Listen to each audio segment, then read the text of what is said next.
Warung Lamongan Jono dulunya sepi, nyaris bangkrut. Tapi semenjak ada bisikan gaib dan sambal air liur, mendadak jadi viral. Antrean mengular, cuan melimpah.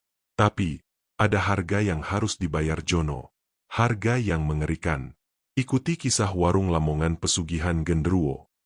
Di tepi jalan raya Pantura yang tak pernah benar-benar tidur, di antara riuh rendah deru truk dan klakson kendaraan yang melintas, berdirilah warung Lamongan Jaya. Namanya terdengar penuh harap, seolah menjanjikan kejayaan yang tak akan padam. Namun, bagi Jono, pemiliknya, nama itu kini terasa seperti ejekan. Warung yang dulunya selalu ramai, dengan aroma bumbu khas Lamongan yang menggoda selera hingga radius ratusan meter, kini sepi.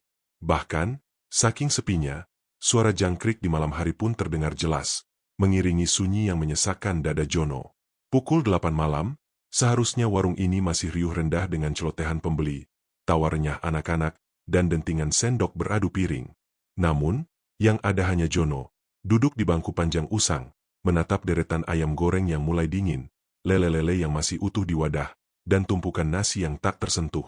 Debu tipis mulai melapisi etalase kaca, menutupi jejak-jejak kejayaan masa lalu. Setiap embusan napas Jono terasa berat, seolah membawa beban ribuan kilogram di dadanya. 50 tahun usianya, dan separuh dari hidupnya ia habiskan di dapur warung ini, meracik bumbu, menggoreng lauk, dan melayani pelanggan dengan senyum ramah. Warung ini adalah warisan dari ayahnya, tempat ia belajar arti kerja keras, kesabaran, dan kelezatan sejati. Ia ingat betul, bagaimana dulu warung ini menjadi persinggahan wajib bagi para sopir truk, pengendara motor, hingga rombongan mobil keluarga yang melintas. Mereka datang bukan hanya untuk mengisi perut, tetapi juga untuk mencicipi sambal khas racikan warung Lamongan Jaya yang begitu melegenda. Pedasnya nampol, gurihnya pas, dan ada sensasi, nagih, yang membuat siapapun ingin kembali lagi. Jono bangga akan sambalnya, ia bangga akan warisannya. Tapi kini, kebanggaan itu perlahan terkikis oleh realita pahit. Selama 6 bulan terakhir, pendapatan warungnya terus menurun drastis. Persaingan semakin ketat, munculnya warung-warung baru dengan konsep lebih modern, serta perubahan selera masyarakat, perlahan menggerogoti warung Lamongan Jaya. Ia sudah mencoba berbagai cara, menurunkan harga, memperbarui menu, bahkan sesekali memberikan diskon. Namun, hasilnya nihil. Pelanggan tetap enggan datang. Utang menumpuk, persediaan bahan baku mulai menipis, dan pegawainya yang tersisa hanya 2 orang pun terlihat lesu, tanpa semangat. Jono menghela napas panjang untuk kesekian kalinya. Ia memijit keningnya yang berkerut dalam.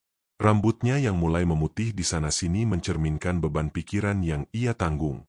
Dulu, ia selalu yakin bahwa kualitas dan rasa tak akan pernah berbohong. Ia percaya, kesabaran akan membuahkan hasil.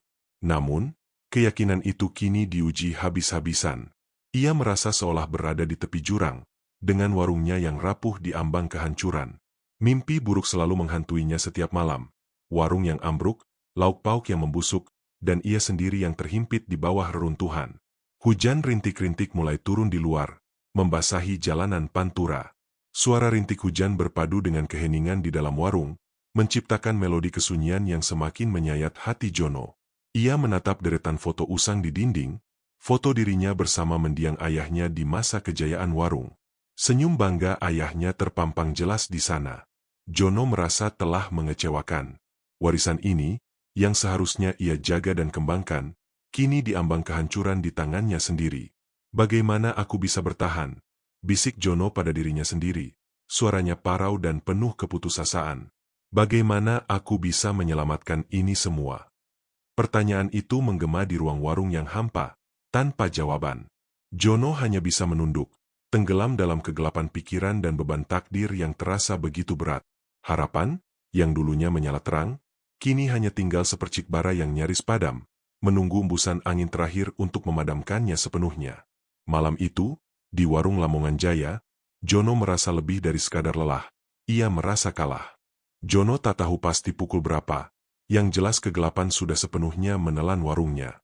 Hanya ada satu lampu bohlam redup di bagian depan yang masih menyala, memberikan kesan suram alih-alih penerangan. Ia masih duduk di bangku yang sama, menatap kosong keluar. Rintik hujan telah berubah menjadi guyuran deras, memukul atap seng dengan irama yang monoton dan menenggelamkan Jono dalam kesendiriannya. Di tengah suara hujan yang bising itu, sebuah bisikan samar tiba-tiba merayap masuk ke telinganya. "Jono, kau ingin warungmu kembali berjaya."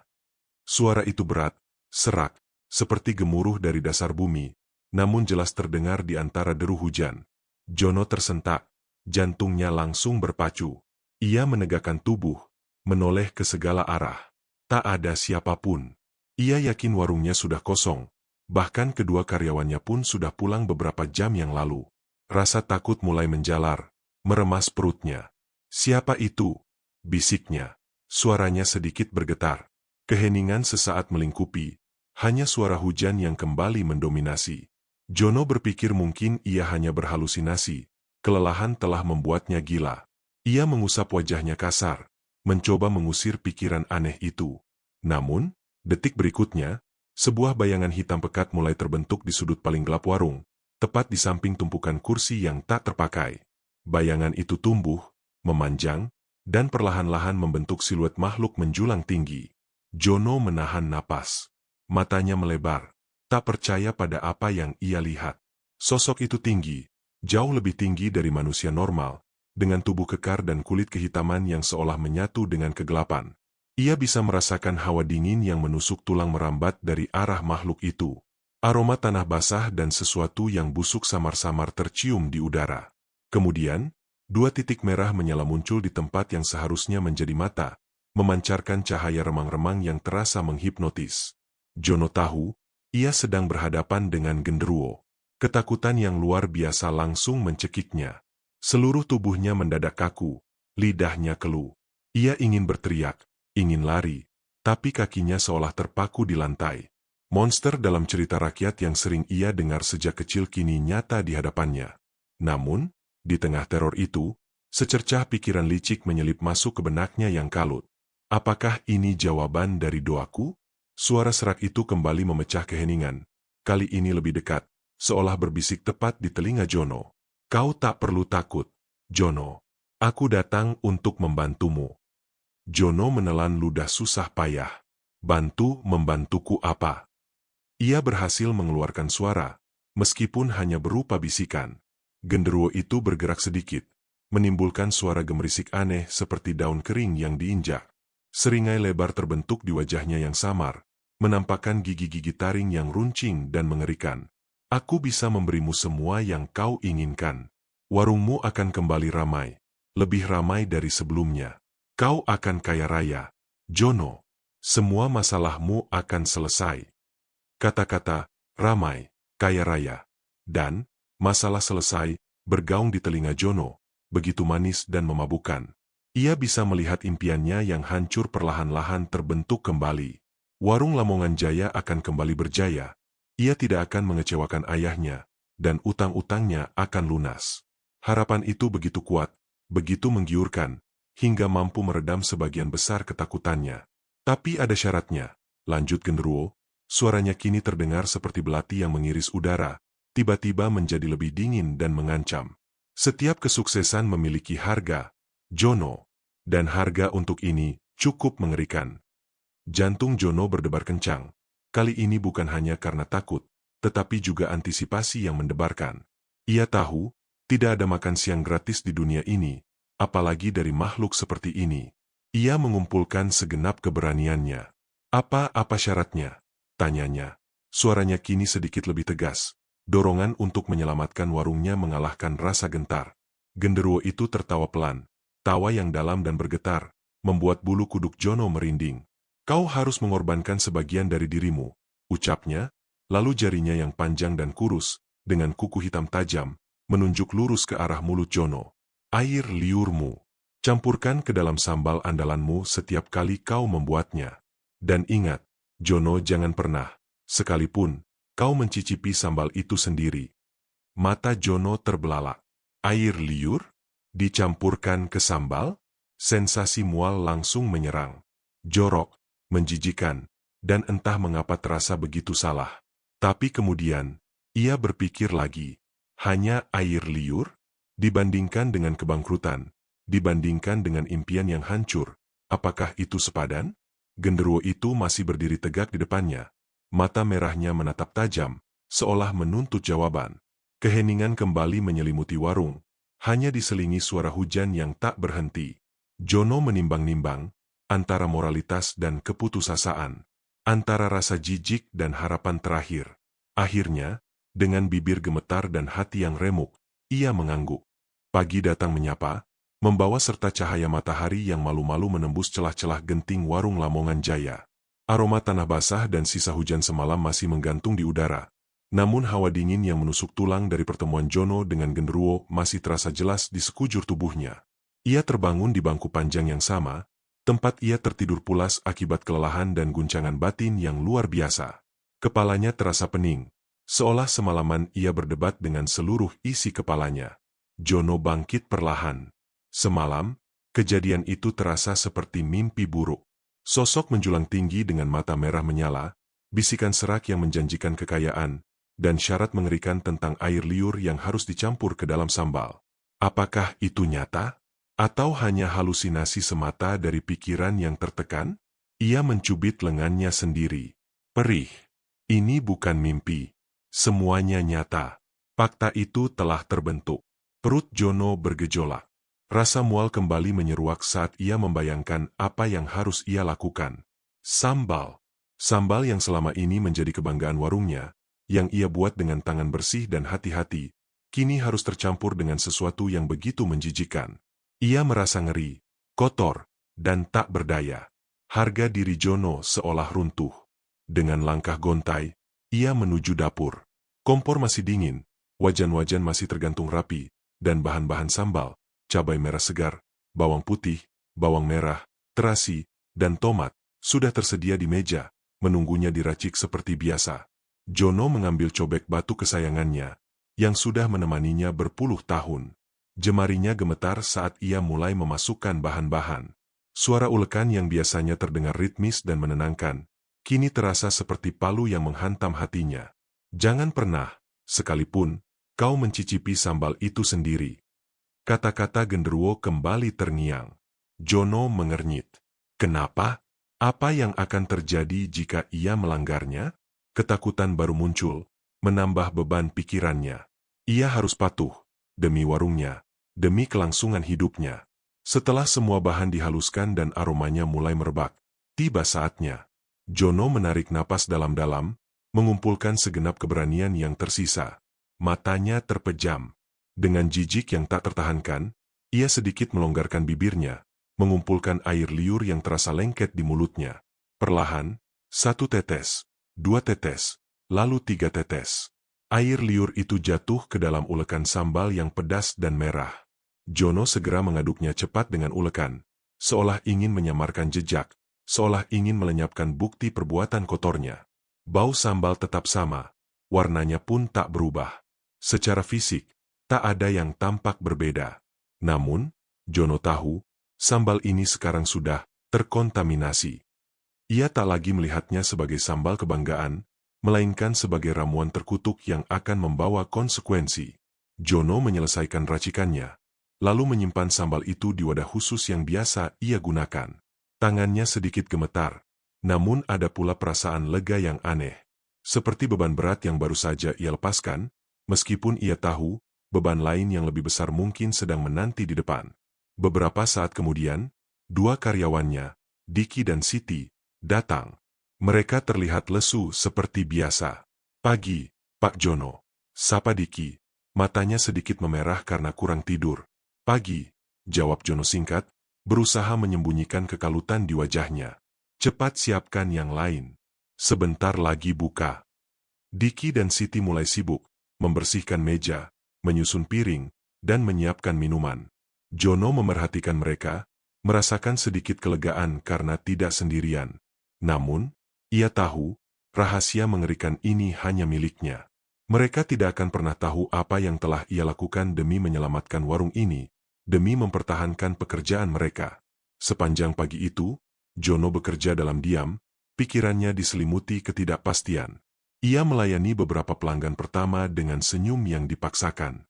Ia melihat mereka mencocol sambal dengan lahap, dan setiap kali itu terjadi, Jono merasakan gelombang rasa bersalah yang menusuk. Ia adalah seorang penipu. Ia telah menipu mereka semua demi uang, demi warungnya. Meskipun begitu, ada secercah harapan yang mulai tumbuh, meskipun kecil. Sebuah harapan yang didasari oleh janji genderuwo. Apakah sambal terkutuk ini benar-benar akan membawa perubahan? Apakah warung Lamongan Jaya akan kembali hidup? Pertanyaan-pertanyaan itu terus berputar di benaknya, bercampur dengan rasa jijik, takut, dan penyesalan. Jono hanya bisa berharap bahwa pengorbanan ini, sekotor dan seberat apapun itu, tidak akan sia-sia. Ia harus bertahan. Ia sudah melakukan yang terburuk. Sekarang, ia hanya perlu melihat apa yang akan terjadi selanjutnya. Minggu pertama setelah perjanjian gelap itu berlalu dengan penuh ketegangan bagi Jono. Setiap kali ia mencampurkan air liurnya ke dalam adonan sambal, ia merasakan getaran aneh, campuran antara jijik dan harapan yang membuncah. Ia selalu memastikan tak ada seorang pun yang melihat, menyembunyikan ritual kotornya dengan sangat hati-hati. Hari-hari terasa lambat, dan warung masih saja sepi. Sesekali hanya didatangi oleh beberapa pelanggan setia yang sudah mengenalnya sejak lama. Jono mulai ragu. Apakah ia telah salah langkah? Apakah ia baru saja mengorbankan kehormatan diri untuk janji kosong dari makhluk kegelapan? Namun, memasuki minggu kedua, Jono mulai merasakan perubahan. Awalnya, hanya 1-2 pelanggan baru yang datang. Mereka terlihat ragu-ragu saat memasuki warungnya yang tampak usang. Tapi setelah mencicipi sambalnya, ekspresi di wajah mereka langsung berubah. Mata mereka melebar, dahi mengernyit, dan kemudian senyum puas terukir. Sambalnya, Pak Jono, ini beda banget. Seru seorang sopir truk yang sudah langganan, matanya berbinar. Lebih nendang, lebih gurih, ada rasa apa ya? Pokoknya bikin nagih. Jono hanya bisa tersenyum tipis, jantungnya berdebar kencang. Pujian itu terasa bagai cambuk, sekaligus embusan angin segar. Ia berusaha menahan diri untuk tidak terlalu senang. Takut ini hanya kebetulan. Tapi, kebetulan itu terus berlanjut. Hari-hari berikutnya, jumlah pelanggan baru terus bertambah. Mereka bukan lagi sekadar singgah, melainkan sengaja datang. Saya dengar dari teman, katanya warung Lamongan Jaya sambalnya paling jos sepantura. Ujar seorang bapak muda dengan antusias, membawa serta keluarganya. Jono melihat antusiasme di mata mereka, sorot mata yang sudah lama tidak ia lihat di warungnya. Aroma masakan dan sambal yang khas itu kini benar-benar menggoda siapa saja yang melintas. Jono bisa merasakannya sendiri, meskipun ia tak pernah berani mencicipi sambal buatannya. Ada semacam aura tak terlihat yang membuat orang penasaran dan ingin mencoba.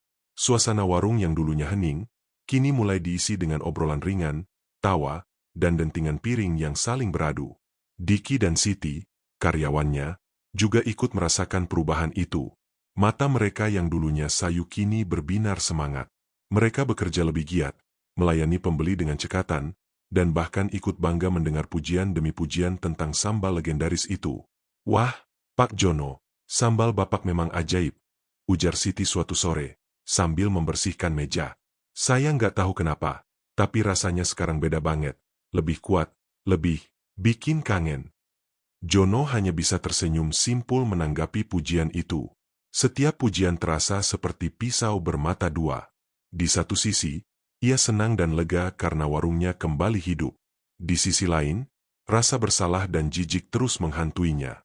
Setiap kali ia melihat pelanggan melahap sambal itu dengan nikmat, bayangan genderuwo dengan seringai lebar selalu muncul di benaknya. Ia tahu, kelezatan yang mereka rasakan adalah hasil dari perbuatan kotornya. Desas-desus tentang sambal, ajaib, warung Lamongan Jaya mulai menyebar dari mulut ke mulut. Para sopir truk yang melintas Pantura adalah promotor terbaik. Mereka bercerita ke rekan-rekan mereka, ke keluarga, dan ke siapapun yang mau mendengar. Kalau lewat Pantura, wajib mampir warung Lamongan Jaya, sambalnya bikin ketagihan. Begitulah kira-kira promosi yang mereka sebarkan. Jono mulai tidur lebih nyenyak. Mimpi buruk tentang warung yang ambruk kini jarang datang. Gantinya, ia mulai bermimpi tentang warungnya yang ramai, piring-piring bersih yang menumpuk, dan mesin kasir yang terus berbunyi. Uang tunai mulai terkumpul lagi di laci, mengalir deras seperti air sungai di musim hujan. Ia bisa melunasi beberapa utang, membeli bahan baku berkualitas lebih baik, bahkan berencana untuk merekrut karyawan tambahan. Meskipun kebahagiaan itu semu, Jono berusaha menikmatinya. Ia melihat warungnya kembali bernyawa, semangatnya kembali membara. Pelanggan datang dari berbagai kota, sengaja mencari warung Lamongan Jaya. Mereka penasaran dengan sambal yang katanya bisa bikin ketagihan parah itu. Jono menyaksikan sendiri bagaimana wajah-wajah penasaran itu berubah menjadi ekspresi kepuasan setelah mencicipi sesendok sambal. Senja kembali tiba di warung Lamongan Jaya. Kali ini, bukan lagi senja yang sepi, melainkan senja yang ramai dan penuh riuh. Jono berdiri di ambang pintu, menatap keramaian warungnya yang sudah lama ia rindukan. Lampu-lampu warung kini terlihat lebih terang, memantulkan senyum-senyum puas dari para pelanggan. Jono tahu, ini semua adalah hasil dari perjanjiannya. Ia sudah memulai langkah di jalan yang gelap, dan kini ia mulai merasakan buahnya. Apakah ini akan bertahan? Ia tak tahu. Yang jelas, untuk saat ini, warung Lamongan Jaya telah kembali berjaya, seolah ada sihir tak kasat mata yang menyelimuti setiap suapan sambalnya. Warung Lamongan Jaya benar-benar meledak. Ledakan yang tak pernah terbayangkan Jono sebelumnya. 2 bulan setelah perubahan itu dimulai, nama warung Lamongan Jaya menjadi buah bibir di seluruh jalur Pantura, bahkan sampai ke kota-kota besar. Orang-orang berbondong-bondong datang, bukan lagi sekadar singgah, melainkan sengaja berwisata kuliner. Antrean panjang tak terhindarkan, meliuk-liuk hingga ke pinggir jalan. Beberapa kali, Jono melihat rombongan motor gede, mobil mewah, bahkan bus pariwisata ikut mengantre, hanya demi mencicipi sambal yang sudah jadi legenda itu. Penghasilan Jono melonjak drastis. Laci kasir tak pernah kosong, selalu penuh dengan lembaran uang. Ia bisa melunasi semua utangnya, bahkan membeli beberapa properti kecil di sekitar warungnya. Dapur yang dulunya sempit kini diperluas, dilengkapi dengan peralatan masak modern. Jumlah karyawannya bertambah menjadi 10 orang, semuanya bekerja sigap dan bersemangat. Diki yang tadinya lesu kini memimpin tim dapur dengan cekatan, sementara Siti dengan ramah melayani pelanggan yang membludak. Jono bahkan bisa mempekerjakan beberapa sanak saudaranya yang tadinya pengangguran. Kebahagiaan Jono seharusnya sempurna. Ia sudah mencapai semua yang ia impikan. Warungnya berjaya, ia punya banyak uang, dan namanya dikenal luas. Namun, di balik semua kemewahan itu, ada kegelisahan yang tumbuh subur di dalam dirinya. Seperti benalu, kegelisahan itu perlahan menggerogoti jiwanya. Mimpi buruk yang sempat menghilang, kini kembali datang, meskipun dalam bentuk yang berbeda. Ia tidak lagi bermimpi tentang warung yang ambruk, melainkan tentang bayangan genderuwo yang semakin besar dan nyata.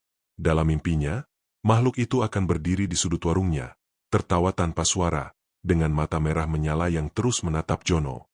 Terkadang, ia akan melihat tangan-tangan genderuwo yang kurus dan panjang bergerak, seolah-olah mengisap sesuatu dari tubuh Jono, meskipun ia tak merasakan sakit apapun dalam mimpi itu.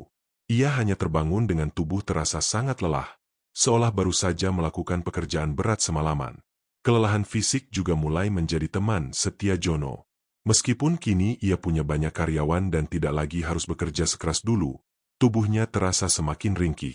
Ia sering merasa pusing, napasnya terkadang memburu tanpa sebab yang jelas, dan tenaganya terkuras habis bahkan setelah istirahat cukup. Wajahnya yang dulunya tampak segar kini terlihat lebih pucat, dengan lingkaran hitam di bawah mata yang semakin jelas. Beberapa pelanggan bahkan bertanya, "Pak Jono kok kelihatan kurang sehat? Jangan terlalu capek, Pak." Jono selalu menepis kekhawatiran itu dengan senyum tipis, mengatakan ia hanya kelelahan biasa. Namun, di dalam hatinya, ia tahu ada sesuatu yang tidak beres. Ini bukan hanya kelelahan. Ini seperti ada sesuatu yang menguras habis vitalitas dalam dirinya. Ia teringat kembali syarat genderuwo. Kau harus mengorbankan sebagian dari dirimu, air liurmu. Ia selalu mematuhi syarat itu, mencampurkan air liurnya ke dalam setiap adonan sambal yang dibuat, memastikan tak ada yang tahu. Tapi apakah hanya itu? Apakah ada konsekuensi lain dari perjanjian terlarang ini?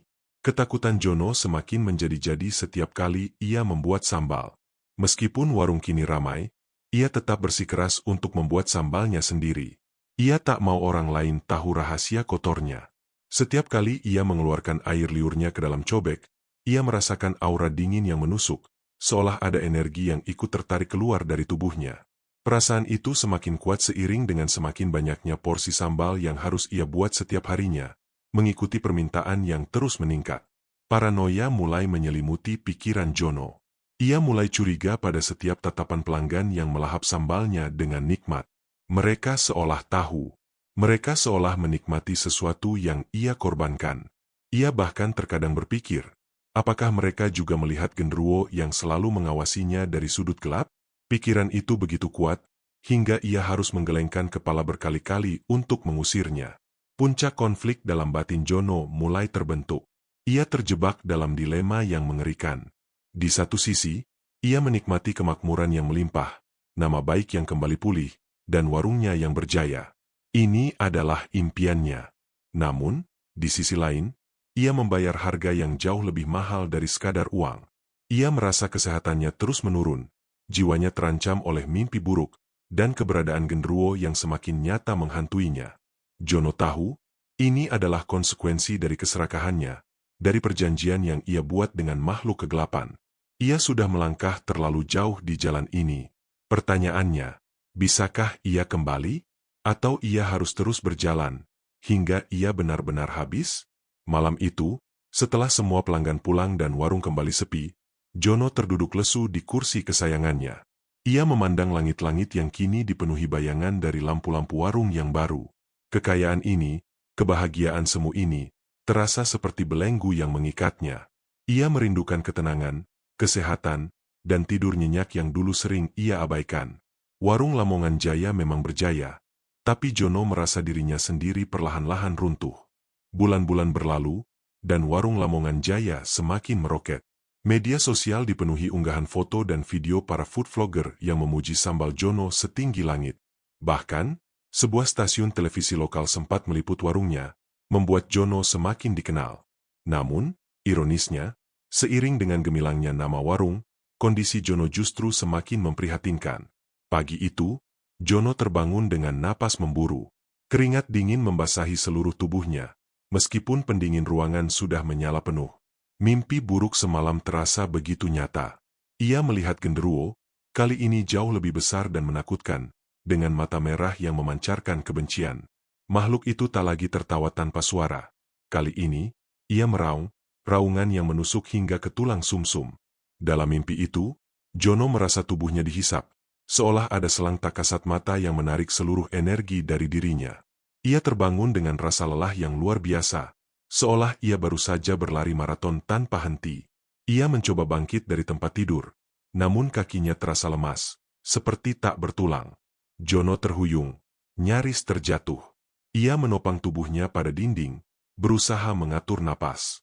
Jantungnya berdebar tak karuan, dan rasa pusing menghantam kepalanya. Ia menatap pantulan dirinya di cermin kamar mandi. Wajahnya yang dulu berisi kini terlihat tirus, dengan tulang pipi menonjol. Kulitnya pucat pasi, seperti mayat hidup. Kantung mata menghitam dan cekung, membuatnya terlihat jauh lebih tua dari usia 50 tahunnya. Rambutnya, yang dulu hanya beruban di sana-sini, kini nyaris seluruhnya memutih. Jono nyaris tidak mengenali dirinya sendiri. Ini tidak benar, gumamnya. Suaranya parau dan lemah. Ada yang salah. Kondisi fisiknya terus menurun. Nafsu makannya hilang, ia sering mual, dan tubuhnya sering menggigil meskipun cuaca panas. Ia sering pingsan secara tiba-tiba, membuat para karyawannya panik. Diki dan Siti berkali-kali menyarankan Jono untuk memeriksakan diri ke dokter, namun Jono selalu menolak. Ia takut jika dokter tidak menemukan penyakit apapun, atau lebih parahnya, takut jika dokter bisa melihat apa yang sebenarnya terjadi padanya. Setiap kali ia membuat sambal, ritual menjijikan itu terasa semakin membebani. Bukan hanya rasa jijik, tetapi juga sensasi aneh yang mengiringinya. Setiap tetes air liur yang ia jatuhkan ke cobek sambal, ia merasakan energi seolah tertarik keluar dari tubuhnya, seperti benang tipis yang ditarik paksa. Semakin banyak sambal yang harus dibuat karena permintaan yang membludak, semakin banyak pula energi yang ia rasa terkuras. Jono mulai mencurigai bahwa syarat genderuwo itu memiliki makna ganda. Mengorbankan sebagian dari dirimu, kata makhluk itu. Ia pikir itu hanya soal air liur, hal yang menjijikan namun tidak berbahaya. Namun, Kini ia menyadari, mungkin yang dikorbankan bukan hanya air liur. Mungkin itu adalah energi hidupnya, esensi dari dirinya sendiri. Genderuwo itu tidak hanya ingin air liurnya, ia ingin jiwanya.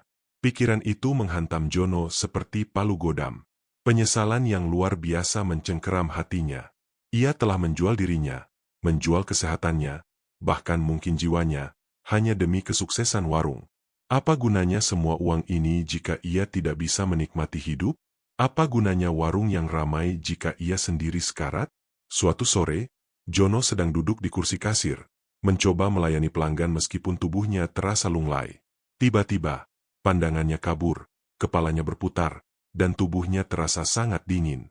Ia mendengar suara-suara di sekelilingnya menjadi samar, lalu semuanya gelap. Jono pingsan. Kepanikan melanda warung Lamongan Jaya. Diki dan Siti segera sigap mengangkat tubuh Jono yang lemas. Mereka membopongnya ke belakang, sementara beberapa pelanggan ikut membantu. Diki dengan cepat menyuruh salah satu karyawan untuk memanggil taksi dan membawa Jono ke rumah sakit terdekat. Dalam kesadaran yang samar-samar, Jono merasa tubuhnya diangkat. Suara-suara cemas terdengar sayup-sayup. Ia tahu, ia berada dalam bahaya besar. Ia telah menipu dirinya sendiri, berpikir bahwa perjanjian ini hanya sebatas kesepakatan sederhana. Namun, genderuwo adalah makhluk licik. Ia tidak akan pernah memberikan sesuatu secara cuma-cuma. Harga yang ia bayar kini jauh lebih mahal daripada yang ia duga. Di ambang kegelapan, Jono hanya bisa memohon untuk memiliki kekuatan untuk bisa melawan perjanjian yang kini terasa seperti kutukan. Ia sudah terperangkap, dan semakin lama ia berada di sana, semakin dalam ia terhisap ke jurang yang tak berdasar. Bau disinfektan menusuk hidung Jono saat ia membuka mata. Langit-langit putih, suara monitor detak jantung yang monoton, dan infus yang menancap di tangannya memberitahunya bahwa ia berada di rumah sakit. Diki dan Siti tampak cemas di samping ranjang. Mata mereka bengkak seperti kurang tidur. Pak Jono, Bapak sadar? Siti bertanya.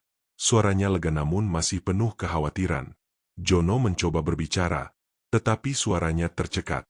Ia hanya bisa mengangguk lemah. Seluruh tubuhnya terasa remuk redam, seperti habis dipukuli. Setiap otot nyeri, dan kepalanya berdenyut tak tertahankan. Tak lama kemudian, seorang dokter muda dengan kacamata tebal masuk. Ia memeriksa Jono dengan saksama, menanyakan beberapa hal dan sesekali melihat hasil monitor. Raut wajahnya tampak bingung. Dari hasil pemeriksaan, secara fisik tidak ada penyakit serius yang terdeteksi. Pak Jono, ujar dokter itu, mengernyitkan dahi. Organ-organ Bapak berfungsi normal. Tekanan darah dan detak jantung juga stabil. Tapi, entah mengapa, tubuh Bapak seperti kehabisan energi. Sangat lemas, dan vitalitas Bapak menurun drastis. Mendengar penjelasan itu, jantung Jono mencelos. Ia tahu, dokter tidak akan pernah menemukan penyakitnya. Ini bukan penyakit medis. Ini adalah kutukan. Ini adalah ulah genderuwo. Dalam benaknya, Jono mengingat kembali setiap detail perjanjian itu. Setiap hari, kau harus mengorbankan sebagian dari dirimu, air liurmu. Ia selalu fokus pada air liur sebagai simbol kotoran dan jijik. Tapi sekarang, ia mengerti. Air liur hanyalah mediumnya. Yang diambil adalah energi vital, esensi hidupnya. Setiap tetes air liur yang ia campurkan ke sambal, genderuwo mengambil sebagian kecil dari dirinya. Dan karena warungnya semakin ramai, permintaan sambal semakin besar, berarti ia harus mengorbankan semakin banyak energinya setiap hari. Inilah alasannya mengapa ia selalu merasa terkuras, lemas, dan sekarat. Penyesalan bagai gelombang pasang, menghantam Jono dengan kekuatan penuh. Bodoh. Ia terlalu serakah, terlalu putus asa, hingga dibutakan oleh janji palsu makhluk jahat. Ia telah mengorbankan kesehatannya, hidupnya, demi kesuksesan semu. Saya mau pulang, kata Jono tiba-tiba, suaranya parau namun penuh tekad. Diki dan Siti terkejut. Tapi Pak, Bapak masih lemah. Diki mencoba membujuk. Tidak, saya harus pulang, desak Jono, matanya menatap tajam ke arah dokter. Saya tahu apa yang harus saya lakukan. Dokter akhirnya mengizinkan Jono pulang, dengan syarat harus beristirahat total dan minum vitamin. Namun, Jono tahu, Vitamin tak akan bisa menyembuhkan penyakitnya. Hanya ada satu cara. Sesampainya di warung, Jono langsung menuju dapur. Ia mengambil cobek dan bahan-bahan sambal. Tangannya gemetar hebat. Rasa lemas dan mual masih menyerangnya. Ia tahu, ia harus membuat sambal lagi untuk besok. Ini adalah kebiasaan yang sudah mendarah daging. Dorongan tak terlihat yang memaksanya melakukannya. Saat ia hendak meludah ke cobek, tiba-tiba sebuah suara berat dan mengancam menggelegar di dalam kepalanya, seolah datang dari genderuwo itu sendiri. Kau tidak bisa berhenti, Jono. Kau sudah terikat. Semakin kau melawanku, semakin cepat kau hancur. Jono terhuyung mundur. Tangannya memegangi kepalanya yang terasa sakit luar biasa. Ia melihat bayangan genderuwo di setiap sudut dapur. Seringainya mengerikan. Matanya menyala lebih terang dari biasanya. Makhluk itu tak lagi samar. Ia terasa begitu nyata, menekan Jono dengan kekuatan tak terlihat. Jono merasa ada rantai-rantai tak kasat mata yang melilit leher dan pergelangan tangannya, menariknya semakin dalam ke dalam jurang kegelapan. Ia telah menjadi boneka, ditarik ulur oleh genderuwo. Ia mencoba melawan. Ia melempar cobeknya ke lantai, berharap bisa menghancurkan kutukan ini. Namun, cobek itu tak pecah, hanya bergeser sedikit. Jono mencoba mengambil pisau, berharap bisa mengakhiri penderitaannya.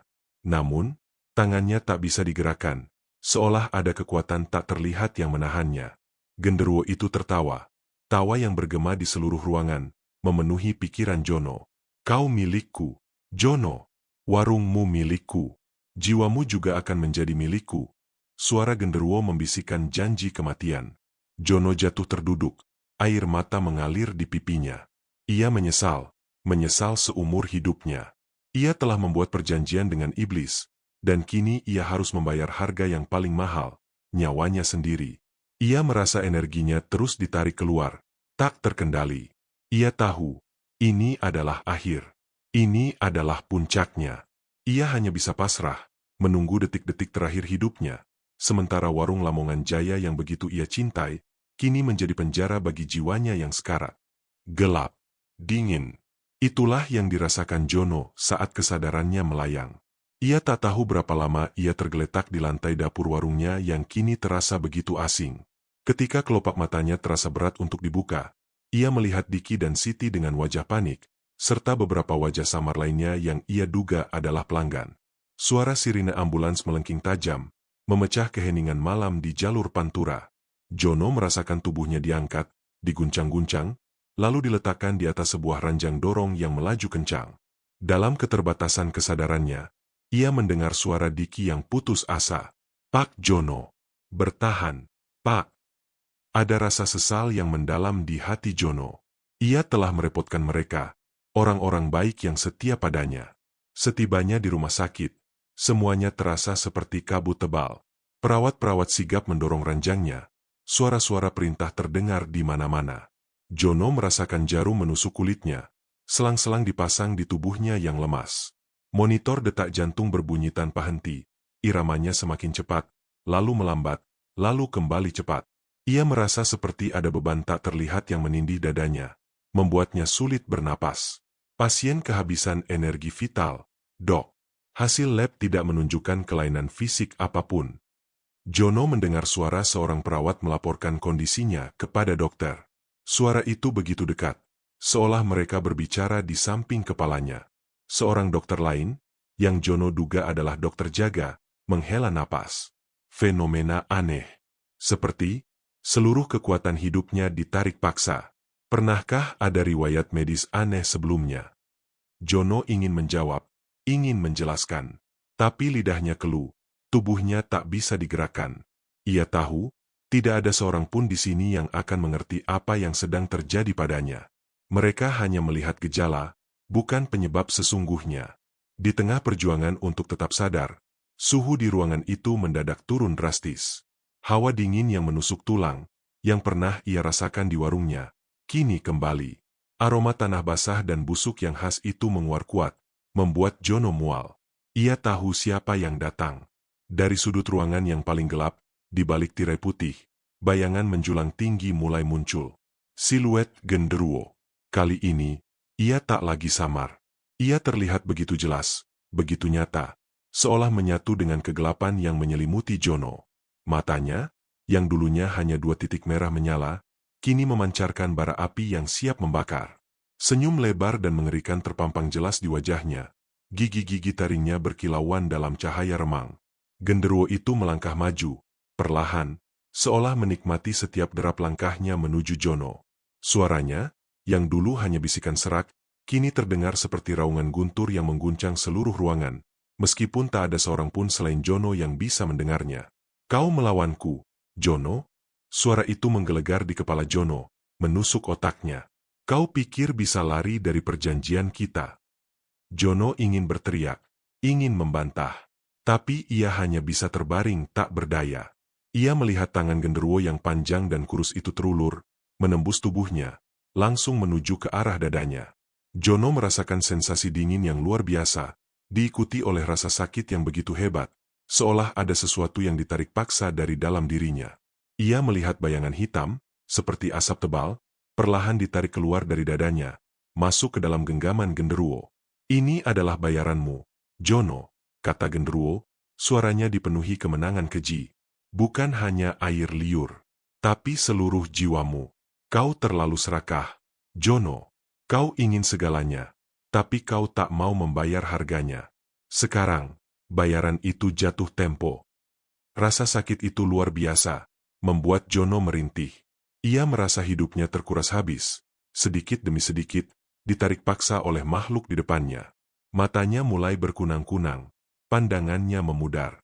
Ia melihat wajah Diki dan Siti yang cemas, wajah para perawat yang sibuk, semuanya mulai menghilang di balik kabut hitam. Genderuwo itu tertawa, tawa yang menusuk gendang telinga Jono, tawa yang penuh ejekan dan kemenangan. Jono hanya bisa terbaring tak berdaya, menyesali setiap keputusan yang telah ia buat. Penyesalan itu begitu besar, hingga mampu menenggelamkan rasa sakit fisik. "Selamat tinggal, Jono," bisik genderuwo untuk terakhir kalinya, sebelum sosoknya menghilang kembali ke dalam kegelapan, membawa serta esensi kehidupan Jono. Detak jantung di monitor semakin melambat. Suara bip yang monoton kini semakin jarang. Garis hijau yang menunjukkan aktivitas jantung mulai bergelombang lemah, lalu perlahan-lahan, ia menjadi datar. Sebuah suara panjang dan nyaring memenuhi ruangan, menandakan akhir. Diki dan Siti memekik, air mata mengalir deras. Para perawat dan dokter segera bergerak, mencoba melakukan resusitasi, namun semuanya sia-sia. Jono telah tiada. Ia pergi dengan membawa segala penyesalannya, meninggalkan warung yang berjaya namun terkutuk, dan sebuah rahasia gelap yang tak akan pernah terungkap. Warung Lamongan Jaya memang berhasil meraih kejayaannya, namun sang pemilik, Jono, harus membayar harga teramat mahal untuk semua itu, nyawanya sendiri. Kabar kematian Jono menyebar seperti api di alang-alang kering. Dimulai dari bisik-bisik di rumah sakit, menyusul di antara karyawan warung Lamongan Jaya, hingga akhirnya sampai ke telinga para pelanggan dan penduduk di sepanjang jalur Pantura. Kepergiannya yang mendadak, setelah sekian lama warungnya kembali berjaya, menimbulkan tanda tanya besar. Pagi setelah Jono meninggal, warung Lamongan Jaya yang biasanya sudah ramai dengan persiapan, kini diselimuti keheningan yang memilukan. Pintu depannya tertutup rapat, hanya sebuah papan pengumuman kecil bertuliskan tangan terpampang di sana. "Warung tutup sementara.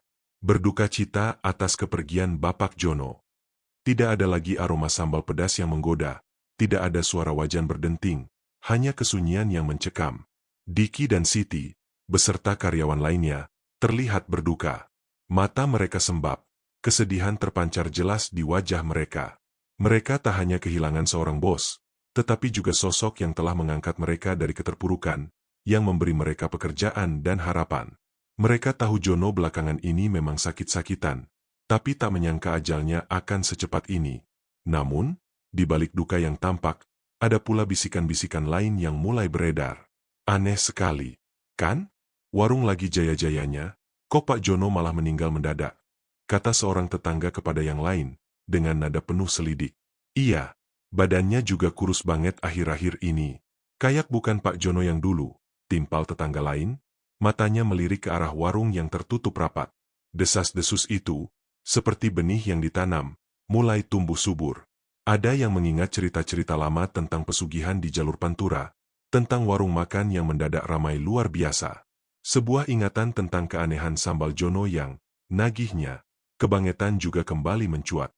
Beberapa pelanggan yang dulu pernah mengolok-olok sambal Jono sebagai sambal gaib, kini mulai merasa ngeri. Jangan-jangan, ini pesugihan? Bisik seseorang di sebuah warung kopi tak jauh dari sana, suaranya nyaris tak terdengar. Pesugihan genderuwo, katanya. Syaratnya berat, bisa ambil nyawa pemiliknya. Sahut yang lain, dengan wajah pucat. Kabar ini dengan cepat menyebar dari mulut ke mulut, dari warung ke warung, dari desa ke desa.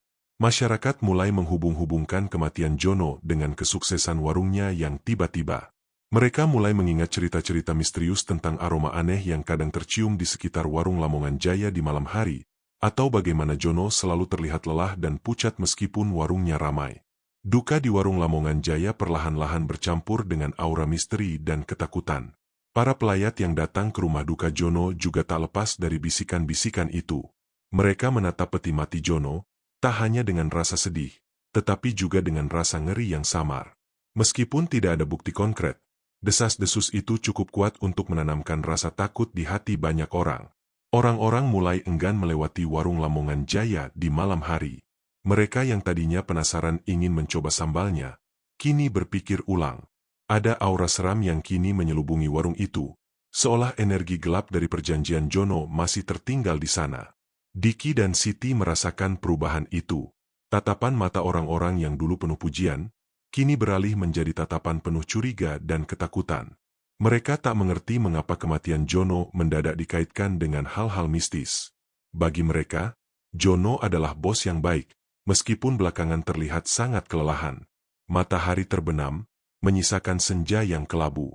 Warung Lamongan Jaya yang dulunya adalah mercusuar kelezatan di Pantura, kini berdiri tegak sebagai monumen kesunyian. Di dalamnya, kenangan akan tawa pelanggan dan aroma sambal pedas berbaur dengan bayangan duka dan bisikan-bisikan horor. Jono mungkin sudah tiada, namun warisannya, sebuah warung yang berjaya namun terkutuk, kini menjadi saksi bisu dari sebuah ambisi yang berakhir tragis.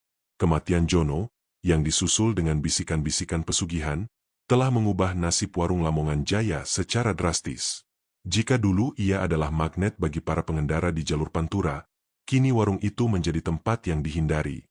Papan pengumuman, tutup sementara, tak pernah dicopot. Seminggu, 2 minggu, sebulan, hingga beberapa bulan berlalu, pintu warung tetap terkunci rapat.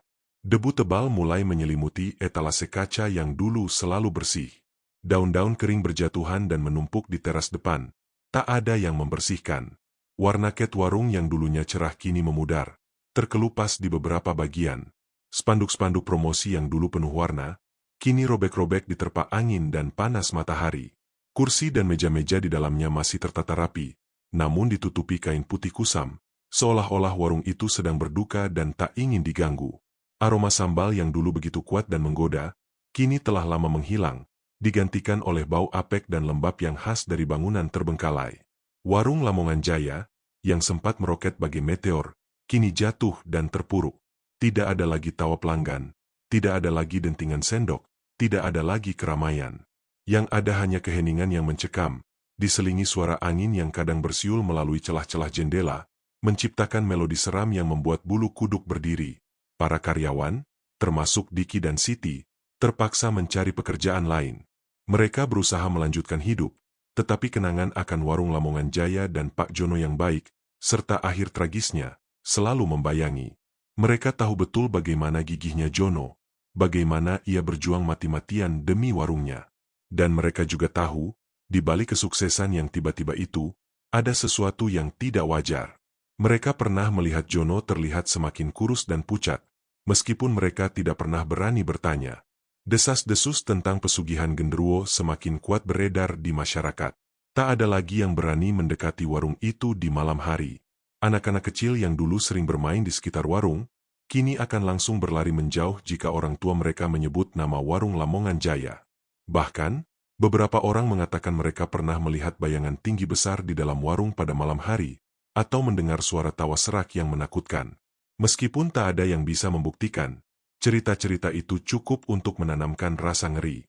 Dulunya, para sopir truk akan berbondong-bondong menghentikan kendaraan mereka di depan warung. Kini, mereka akan menginjak gas lebih dalam, melewati warung itu dengan cepat, seolah ingin menghindari sesuatu yang jahat. Mereka tidak ingin terjebak dalam lingkaran kutukan yang menimpa Jono. Sambal yang dulu mereka selulukan sebagai sambal ajaib, kini justru dianggap sambal terkutuk. Warung Lamongan Jaya kini menjadi sebuah monumen peringatan. Peringatan tentang bahaya keserakahan, tentang janji-janji manis yang berujung pada kehancuran, dan tentang harga yang harus dibayar ketika seseorang membuat fakta dengan kegelapan. Bangunan itu berdiri di sana, di tepi jalan Pantura yang sibuk, namun tetap sepi dan ditinggalkan. Sebuah pengingat bisu akan kejayaan yang semu, dan akhir tragis yang tak terhindarkan. Matahari terbit dan terbenam, membawa serta pergantian hari dan bulan. Warung itu tetap di sana, menjadi saksi bisu, terbengkalai, kosong, dan dipenuhi oleh aura misteri yang tak terpecahkan. Keberadaannya kini lebih mirip reruntuhan berhantu daripada sebuah bekas warung makan yang jaya. Jono memang berhasil membuat warungnya terkenal, bahkan viral, namun dengan cara yang harus dibayar sangat mahal. Dan kini, warungnya pun harus ikut menanggung konsekuensinya, berdiri tegak namun hampa, sebagai sisa-sisa kemewahan yang terkutuk. Tahun berganti, dan warung Lamongan Jaya yang terbengkalai itu tetap berdiri di tepi jalan Pantura, kini menjadi bagian tak terpisahkan dari lanskap pesisir. Ia bukan lagi sekadar bangunan kosong, melainkan sebuah legenda. Cerita tentang Jono, pemilik yang putus asa, perjanjian gelap dengan genderuwo, sambal terkutuk, hingga akhir hayatnya yang tragis, telah menjadi dongeng pengantar tidur bagi anak-anak di sekitar sana, dan kisah peringatan bagi para pedagang yang ingin meraih sukses instan. Para sopir truk yang melintas, tak peduli seberapa jauh mereka harus pergi, akan selalu menunjuk ke arah warung itu saat melewati depannya. Itu loh, warung Lamongan Jaya. Dulu ramenya bukan main. Tapi katanya, pemiliknya pesugihan, bisik mereka, dengan nada campur aduk antara rasa ngeri dan penasaran. Kisah ini diceritakan dari mulut ke mulut, dari satu generasi ke generasi berikutnya, menjadi bagian dari folklore jalur Pantura. Meskipun zaman terus berubah, dan warung-warung modern bermunculan di sekitarnya, tak ada satupun yang berani mendekati atau bahkan mencoba membeli tanah bekas warung Lamongan Jaya. Aura mistis yang menyelimutinya terlalu kuat. Beberapa investor sempat tertarik melihat lokasinya yang strategis. Namun setelah mendengar kisah Jono, mereka mengurungkan niat. Tak ada yang mau mengambil risiko berurusan dengan makhluk halus, apalagi jika harus berakhir seperti Jono. Kisah Jono adalah pengingat pahit bahwa kesuksesan tidak selalu berbanding lurus dengan kebahagiaan. Ia memang meraih impiannya untuk membuat warungnya berjaya, bahkan viral. Uang berlimpah, nama besar pun ia dapatkan. Namun, semua itu datang dengan harga yang tak terbayangkan, kesehatan, ketenangan jiwa, dan akhirnya, nyawanya sendiri. Genderuwo telah mengambil jauh lebih banyak dari sekadar air liur. Ia mengambil seluruh esensi kehidupan Jono, menjadikannya sebuah pengorbanan yang mengerikan. Pelajaran moral dari kisah Jono sangat jelas. Jangan pernah menjual diri pada kegelapan demi ambisi sesaat. Jalan pintas menuju kekayaan dan kejayaan seringkali berujung pada kehancuran yang lebih parah. Warung Lamongan Jaya, dengan segala sisa-sisa kemewahannya yang kini terkutuk, menjadi saksi bisu dari kebodohan manusia yang terbutakan oleh keserakahan. Setiap kali angin malam berembus melalui celah-celah warung Lamongan Jaya yang kosong, terdengar desiran samar, seolah suara Jono yang kini telah tiada sedang merintih, atau mungkin, genderuwo yang sedang tertawa, puas dengan permainannya. Bangunan itu kini tak lebih dari sebuah cangkang hampa, berdiri sebagai monumen kebodohan manusia, pelajaran yang terukir dalam sejarah jalur Pantura. Warung Lamongan Jono, dengan sambalnya yang pernah disebut ajaib, namun sejatinya terkutuk, akan terus hidup dalam ingatan masyarakat sebagai sebuah peringatan. Sebuah peringatan bahwa ada hal-hal yang tidak boleh dipermainkan, dan bahwa harga dari kekuatan gelap seringkali adalah segalanya. Jono telah membayar harga itu, dan ia akan selalu diingat sebagai pemilik warung yang memilih jalan pintas, lalu menghilang di telan kegelapan yang ia panggil sendiri. Warung Lamongan Jaya, kini hanyalah sebuah kerangka bangunan yang dilupakan waktu, tetap berdiri tegak di tepi jalan Pantura. Lumut tebal menghiasi dindingnya yang retak, dan semak belukar tumbuh liar di halaman yang dulunya ramai. Papan nama warung, yang dulunya menyala terang di malam hari, kini hanya sisa-sisa huruf pudar yang nyaris tak terbaca. Namun, di balik kehampaan dan kerusakan fisik itu, sebuah kisah hidup abadi. Kisah Jono adalah peringatan abadi bagi siapapun yang mendengarnya. Ini adalah cermin yang memantulkan sisi gelap dari ambisi manusia.